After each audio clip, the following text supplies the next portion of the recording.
Jusqu'où est-ce que vous êtes prêt pour aller pour bloquer le pays? Mettre la France à l'arrêt demain, c'est la grève pour les salariés,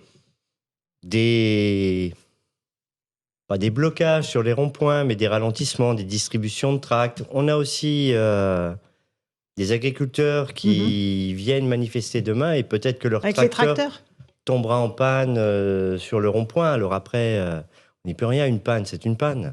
D'accord. On verra combien de temps. Donc tous les moyens sont bons pour bloquer le pays? Tous les moyens sont bons pour mettre la France à l'arrêt. On a aussi la CPME qui avait sollicité ses adhérents, et notamment dans les Côtes-d'Armor, où la CAPEB explique que... Qu'est-ce que c'est la CAPEB? La CAPEB, c'est le bâtiment petite et moyenne entreprise. D'accord, ok. Et ils expliquent qu'ils sont contre cette réforme et qu'ils n'iront pas sur les chantiers demain. Et on a aussi des commerçants qui vont tirer le rideau. D'accord, donc ça fait beaucoup. Ça fait beaucoup. Combien de temps vous pouvez tenir? On va tenir jusqu'au retrait. Mais c'est les grévistes qui décideront lors des assemblées générales demain soir ce qu'ils font pour le lendemain et après. Et sur le monde. Fabien Villedieu, vous, c'est Sudrail, donc c'est les transports. On apprend que le trafic sera très perturbé, non seulement mardi, mais aussi mercredi à la SNCF. On est parti pour un mouvement reconductible. Jusqu'à quand? Jusqu'à la victoire. Voilà, aujourd'hui, la victoire est à portée de main. Voilà, on a un alignement de planètes. C'est quoi cet alignement de planètes? C'est une unité syndicale historique. Voilà. D'habitude, il en manque toujours un, deux. Là, il y a tous les syndicats. On est unis. Ça, c'est le premier élément. On a une grève reconductible dans un certain nombre de secteurs professionnels. Et la dernière fois qu'on a eu ça, c'était en 2019. Il y avait 2 secteurs professionnels en grève reconductible. Il y avait la RATP et il y avait la SNCF. Là, il y en a une dizaine. Il y a l'énergie. Il y a les routiers, il y a l'éducation nationale, il y a les RATP, il y a la SNCF, il y a EDF. Donc il y a plus de secteurs professionnels en grève reconductible qu'on avait en 2019. On a l'opinion publique avec nous, bien plus avec nous qu'elle n'était en 2019. Et dernier élément, il y a les choses qui ont changé. On a un gouvernement qui est affaibli par rapport à 2019. Il y a eu une élection qui est passée. Et aujourd'hui, ils ont une majorité qui est relative. Voilà, donc ils peuvent faire « je n'écoute rien, je pars en voyage à l'autre bout du monde pour surtout pas discuter des retraites ». Ils peuvent faire ça, mais tout ça, c'est de la communication. Vous parlez du président Macron, là? Oui, du président Macron. Ouais. Je pense qu'il va faire tout le tour de la planète pour justement ne jamais être là lorsque il y a une grève. S'il y a une grève reconductible, à un moment donné, il va bien falloir qu'il revienne. Mais donc, du coup, on a cet alignement de planètes qui existe. Donc, on peut gagner. Moi, je veux me tourner vers tous les gens qui doutent, et je sais qu'il y a des gens qui doutent, parce qu'effectivement, on peut avoir l'impression d'avoir un gouvernement qui n'écoute rien. On peut gagner. Les éléments, ils sont là si on s'en saisit. Si on a cette grève reconductible qu'il y a dans un certain nombre de secteurs et qui se multiplie, on gagnera. Tout simplement. Voilà. Alors, Éric Revel, un mouvement de grève qui est parti pour durer et pour bloquer le pays un bon moment. Quand on écoute les 2 leaders syndicaux, enfin le porte-parole et le leader de FO, on se dit que oui, leur optimisme fait qu'ils sont sûrs de la victoire, puisque vous avez répondu tous les deux que ça s'arrêtera au moment où vous aurez gagné, c'est-à-dire au moment où le texte sera retiré en réalité. Bon, où il y a un problème quand même, je vais vous le dire, c'est que on attend une très forte mobilisation le 7 mars, mais dans tous les sondages, on voit que crescendo, les Français sont opposés à cette réforme, et les pourcentages augmentent, j'allais dire, jour après jour, mais il y a aussi une majorité de Français qui pensent quand même que cette réforme sera votée. Que cette réforme sera votée. Donc, est-ce que vous ne craignez pas, je vous pose la question à tous les deux, mais à M. Souillot d'abord, est-ce que vous ne craignez pas que cette deuxième item, c'est-à-dire des Français qui pensent quand même que la réforme sera votée, va à un moment donné vous desservir, précisément si la grève est trop longue, parce que les salariés qui ne sont pas adhérents de syndicats, eux, ils payent de leur poche les jours de non-travail. Est-ce que c'est pas un frein à votre optimisme qui est communicatif? On va en arriver aux caisses de grève. Monsieur Souillot. Alors, notre optimisme, il est communicatif sur ce plateau, mais aussi à l'extérieur. On n'arrête pas de faire des assemblées générales, des meetings, et on fait la France entière, notamment la France des provinces, qui aujourd'hui, et j'avais eu l'occasion de le dire, et j'étais déjà assis là, la réforme des retraites, c'est aussi le catalyseur de ce qui bouillonnait déjà dans la marmite. J'ai entendu sur l'inflation, Bruno Le Maire se félicite. Je ne sais pas, le porte-parole du gouvernement nous expliquait en août que le pic de l'inflation serait atteint en septembre ou en octobre. Mais sur ma question, Mais monsieur c'était Souillot, sur ma c'était question- avant qu'ils nous accusent des 7 plaies d'Égypte. Oui. On espère que demain, il n'y aura Mais pas une monsieur pluie. On Souillot, l'écoutera tout à l'heure. pardonnez-moi, sur ma question très précisément. Mais non. Est-ce que le fait que les Français vous rejoignent de plus en plus, et visiblement il y aura plus de monde encore, Louis de Ragnel le disait tout à l'heure, cette manifestation c'est 1, 2, 1, 3, 1, 4 millions de prévus par les services de police. Ouais. Donc c'est une manifestation qu'on n'a pas vue depuis des dizaines d'années. Mais en même temps, les Français vous disent, ok, on va y aller, mais on a le sentiment que la réforme sera quand même votée. Allez, Sur ce- un petit est-ce mot que- avant la pause et puis je vous passerai après la parole. Monsieur Souillot, Alors, sur la question de Eric Revel. Sur ma question, pardonnez-moi d'y revenir. ils disent cela, et je reviens sur ce que je disais en début de propos. Quand on les rencontre, quand on discute avec eux, eh ben, on ne fait pas grève par procuration comme c'était précédemment dans les différents mouvements. Dans les différents mouvements, on comptait sur les transports ou les fonctionnaires pour faire Ou les grève. routiers. Aujourd'hui, dans le privé, et vous avez parlé de l'industrie, Mhm. l'aéronautique, la L'énergie. sidérurgie et tout cela, bah, ils seront en grève demain et demain soir, ils vont se voir pour reconduire la grève. Et bien évidemment, ça coûte à tout le monde, même aux adhérents des organisations, même si on a un fonds de grève pour indemniser nos adhérents, mais c'est pas un frein pour nous. Alors, Monsieur Souillot, 320 manifestations organisées. À Paris, 60 000 à 90 000 personnes, dont quelques gilets jaunes et des éléments radicaux. Vous attendez quoi? Un raz-de-marée demain? Bah, demain, la mobilisation, elle va être historique. Alors, il y a 320 actions de prévues. Le 31 janvier, il y en avait 260. Donc et ça puis, grossit. là, dans les actions qui sont prévues, c'est les manifestations déclarées et tout cela. Je ne suis pas sûr que les ralentissements aujourd'hui par les routiers ou quelques pneus qui brûlaient, alors c'était pas très écologique, mais dans le Nord et dans le Pas-de-Calais Mhm. et en Normandie, étaient dans les 320 D'accord, donc ça se manifestations. rajoute, c'est-à-dire qu'il y aura plus de choses. Il y aura plus de choses, oui. D'accord. Monsieur Villedieu, 1 400 000. Si on remonte un tout petit peu dans l'échelle des manifestations, c'est 1984, les manifestations pour l'école libre. Donc, il faut remonter vraiment loin à l'arrière pour avoir autant de monde dans la rue. Si, ça se confirme demain, évidemment. Hein, voilà. 84, c'était Un la peu loi moins d'ailleurs, en Savary. 84. Hein? Oui, moins. Donc, alors, Bon, écoutez, moi je suis pas mentaliste, alors je n'arrive pas à faire des prévisions à 24 heures, mais on sent quand même qu'il y a une ambiance, une atmosphère. Et moi, pour moi, demain, ce qui est important, c'est que ça doit être un tremplin. Mhm. Voilà. Si on veut que la grève reconductive fonctionne, il faut que demain, il y ait une grève et un monde de dingue dans la rue. Voilà. Et tout le monde peut venir. Tout le monde. Vous n'êtes pas obligé d'être ni cheminot, ni raffineur. Il ne faut pas rentrer ça dans la tête des gens. Tout le monde peut venir, même les artisans, ils veulent venir. Parce qu'effectivement, un artisan sur un marteau-piqueur ou sur... mais ils n'ont ou pas la sur- caisse de grève, eux. Hein. Mais écoutez, moi, je connais pas les caisses de grève des autres syndicats, je connais la mienne. Non, on en J'ai parlera. demandé à mon trésorier ce matin, il m'a dit on a 0. Donc bon, peut-être Zéro que À oui, on a Sudrail 0 à Sudrail. Voilà. Ah. Et officieusement Selon les chiffres de la police et du syndicat. Donc pour l'instant, et faire croire que la caisse de grève va financer l'entièreté d'une grève reconductible. Enfin bon, je sais pas comment ça se passe dans d'autres syndicats, mais c'est pour avoir une petite expérience des grèves reconductibles, y compris en 2019, où on avait eu quand même un petit pactole. Hein. Bon, bah ça ne compensait pas, ça vous payait 1 voire 2 jours de grève. Voilà, on parle en 2019, il y en avait qui avaient fait 1 mois de jours de grève, donc c'est pas vrai que ça compense à 100%. Il y a un vrai effort qui est fait. Voilà, il y a un vrai effort qui est fait, qu'il faut reconnaître, et ça serait faux de dire, bah non, de toute façon ta grève, elle va être payée par les caisses des syndicats. Enfin, c'est pas vrai. En tout cas, moi, j'espère que demain, ça soit un tremplin très important. Alors, je sais pas, j'essaie de jouer mon mentaliste, peut-être qu'on sera 1 500 000 personnes, qui serait un vrai bon gros tremplin pour aller plus loin et pour gagner, pour... François Pupponi. Justement, enfin, je crois après, que vous êtes monsieur conscient Souillot. quand même, malgré la forte mobilisation, que demain, le gouvernement ne reculera pas sur la journée de demain. Il a déjà dit, il y aura du monde dans la rue, mais bon, bah, on continuera quand même. Bon. Donc, c'est quoi l'étape d'après? Parce que vous dites grève reconductible, bon, mais on voit bien que la seule solution pour vous, c'est quelque part de bloquer pour que l'impopularité du mouvement de blocage fasse pression sur le gouvernement. Sinon, il n'y a pas d'autre échappatoire pour vous. Parce que, en termes, au niveau législatif, ça peut aller très vite. Hein. Le Sénat finit ce week-end. Derrière, il y a une commission mixte paritaire. C'est fin Imaginez- mars, quoi. C'est fin mars. Hein. Oui, voilà. Mais dans... C'est quand même pas tout de suite pour les gens qui font grève. Hein. La commission mixte paritaire, on ne sait jamais. Ça peut aller Bah, vite. Non, mais ça peut retourner jeudi à l'Assemblée, mais bon, après, Voilà. il Et faut le après, temps que ça soit voté. donc la question, c'est voilà, l'étape d'après, c'est quoi? Non, mais la stratégie, on a fait des journées de 24 heures. C'était important de les faire.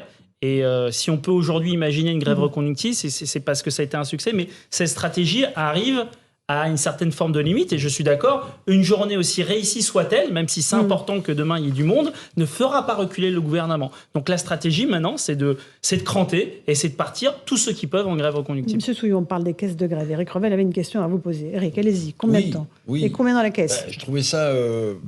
J'ai une question de néophyte à vous poser, monsieur Souillot. Oui. Vous avez un trésor de guerre pour pouvoir aider vos adhérents qui vont faire grève.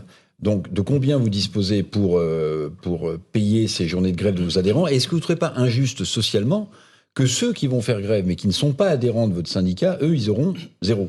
Alors, ça s'appelle pas un trésor de guerre. Non, bien sûr. Ça dépend de combien on parle-t-on. Oui, ça dépend de quelle guerre on parle aussi. Oui. Donc, c'est pas un trésor de guerre. C'est une partie de la cotisation de chaque adhérent de Force ouvrière chaque année. Oui. Qui part pour fonds de solidarité et de grève. Alors on n'indemnise pas, et je suis d'accord avec Fabien, on n'indemnise pas les journées complètes. On indemnise nos adhérents par adhérent. 30 euros. 30 euros. C'est 30 euros par jour. Alors qu'il y a d'autres, la CFDT par exemple, c'est 7,60 € par heure non travaillée. Ouais. Donc chacun a un peu sa règle. On a chacun nos règles parce que y a du pluralisme syndical. Donc, après ça, c'est comment on a construit notre fonds de solidarité. Nous, c'est une part de la cotisation. Si je ne suis ni adhérent de FO ni de la CFDT et que je fais grève, Non, vous n'aurez rien. j'aurais rien, moi. Moi, j'aurais rien, moi. Alors, laissons parler M. Souillot. C'est injuste. Laissez parler Frédéric Souillot. Écoutez, C'est une grève par répartition, en fait. justement, Par c'était capitalisation. S'il vous plaît, laissez parler M. ni Souillot. par capitalisation, ni répartition, ni grève par procuration. Les gens, quand ils décident de faire grève, parce que cette réforme des retraites, recul de l'âge de départ ou allongement de la durée de cotisation, on n'en veut pas. Ça coûte à tout le monde, même ceux qui seront indemnisés par les fonds de grève syndicaux. Pour autant, les fonds de grève syndicaux sont versés aux syndicats dans l'entreprise ou dans l'administration. Et après, sur la répartition, ils le feront comme ils le voudront. Si je vais prendre un exemple. Ils ont 300. Ils sont 10 adhérents, mais il y a aussi des non-adhérents qui font grève. Eh bien, ils peuvent décider de répartir les 300 comme ils le veulent. Mais ça se passe au plus près du terrain. C'est comme la reconduction. C'est les assemblées générales qui décident. Nous, on a un fonds de grève de solidarité confédérale, mais vous avez la même chose dans les syndicats directement. Vous avez aussi parfois la même chose dans les fédérations et parfois dans les unions départementales. Maintenant, la transparence de la transparence s'appelle... Oui, c'est ça. Comment? C'est pas d'une transparence folle. Pourquoi c'est pas d'une transparence? Après, les entreprises Monsieur qui payent Souillot, Mais pas tous en même temps. Monsieur Souillot, Pas tous. la CFDT a dit qu'elle publie. disposait d'un fonds de 150 millions d'euros. Vous avez D'accord. d'autres syndicats, je pense à la CGT Solidaire, qui, eux, à chaque fois, utilisent des cagnottes en ligne et c'est un système assez simple. Vous disposez de combien d'euros, en fait, votre fonds? Du coup, nous publions nos comptes tous les ans et quand il n'y a pas de grève, une partie de ce fonds de solidarité retourne dans les comptes de la Confédération. Et c'est combien? Donc, tous les ans, on publie nos comptes. Là, on a un fonds de grève. Comment? Vous voulez pas nous dire Mais quel est le montant de votre fonds? Regardez la publication des L'année comptes dernière. de Force ouvrière. L'an passé, quoi. On a le chiffre, forcément. Vous aurez les chiffres regardez. que FO publie. Ben voilà, vous vous renseignez, Et messieurs vous les pouvez tenir journalistes. combien de temps, du coup? Comment? Combien de temps? Vous pouvez tenir combien de temps par rapport à la somme que vous avez dans ce fonds? On peut tenir plus de 2 semaines. Certainement 3. 3. Ah oui, donc on est parti pour un tour. On va juste s'intéresser à ce qui se passe du côté de l'énergie, parce que vous avez dit qu'il y avait des mouvements dans les raffineries, et du coup, ça évidemment inquiète les automobilistes qui se ruent sur les stations essence. On a notre envoyé spécial Mathilde Libanaise et Pierre Emco. C'est un peu le sentiment que vous avez, Mathilde, les gens viennent vite faire le plein avant que ça démarre?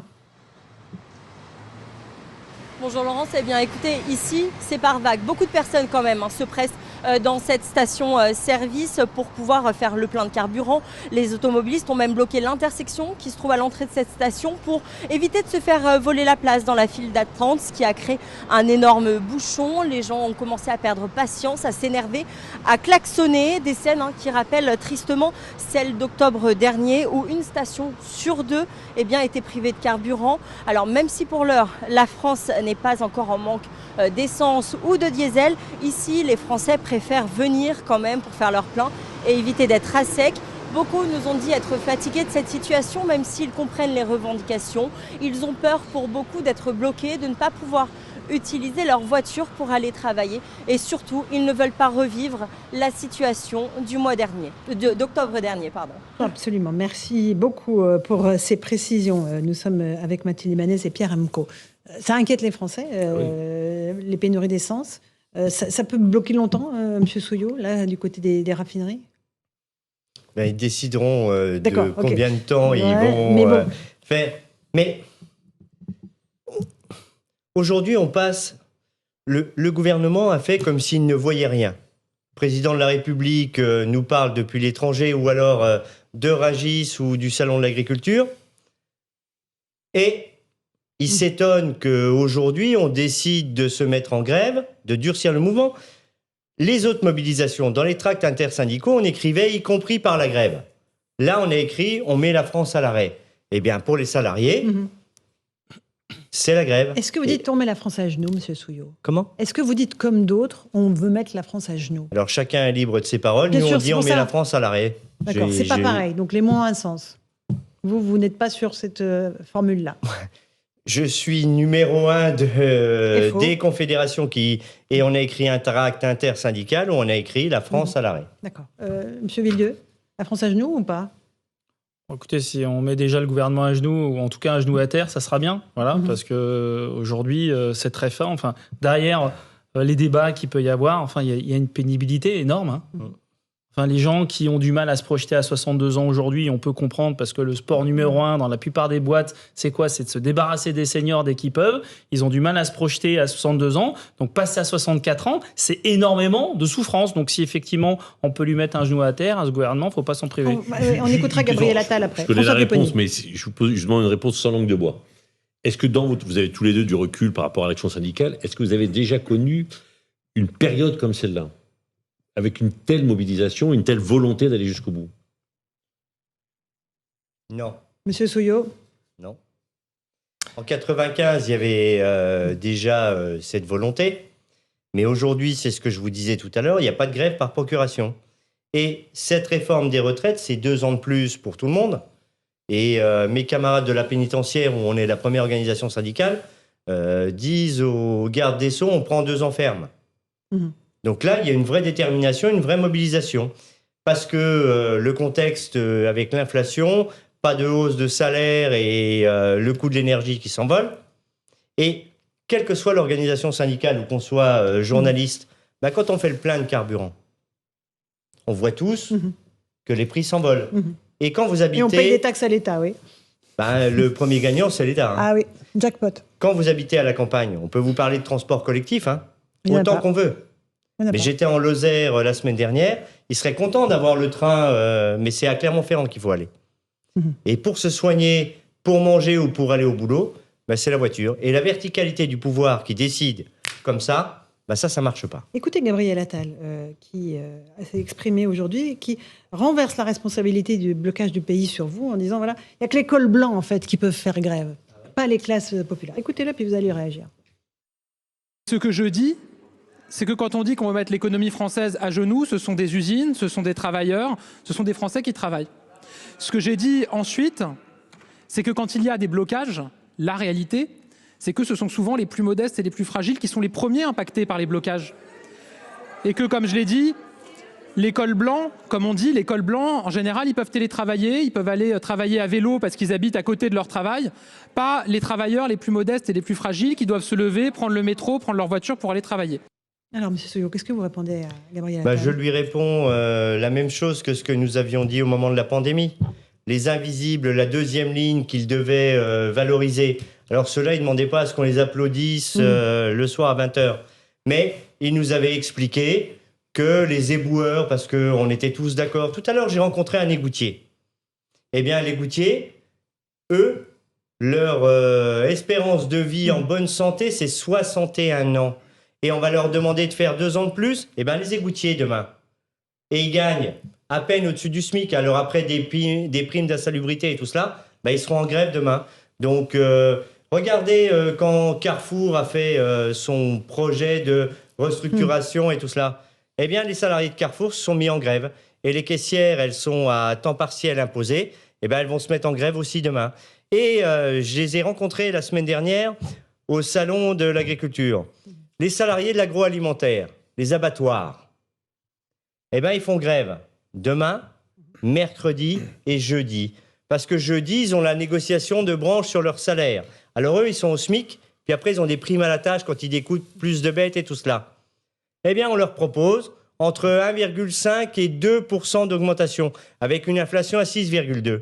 Eh bien, là, ils se mettent en grève, reconductible, pendant 3 jours. Et on n'a pas de stock. Parce qu'aujourd'hui, on travaille en flux tendu, parce qu'il ne faut pas stocker. Ça coûte cher, on regarde d'abord l'économie, avant de penser aux hommes qui s'usent derrière les bêtes qu'on doit découper. Eh bien, comme il n'y a pas de stock, si la grève perdure un peu, le week-end prochain, ben, vous n'aurez pas de viande. C'est à ce moment-là les producteurs qui seront pénalisés. Ben, Ceux qui produisent le mais bétail. les premiers qui sont pénalisés, c'est ceux qui s'usent au travail. Ben oui, mais ils ne s'usent pas au travail, les agriculteurs. Ah mais si, certainement. Ah oui. Mais, ah bah oui, mais s'ils peuvent oui, plus mais vendre leur entre viande, deux, ça se passe comment? Regardez, c'est un petit peu comme la bête, on lui achète pas assez cher, on la transforme en... pas du tout. Oui, on la transforme par des salariés qu'on paye au SMIC, et au bout du bout, nous, on voit quand même les prix s'envoler dans les grandes surfaces. Qui gagne? En tout cas, pas le travailleur. Et pas l'agriculteur.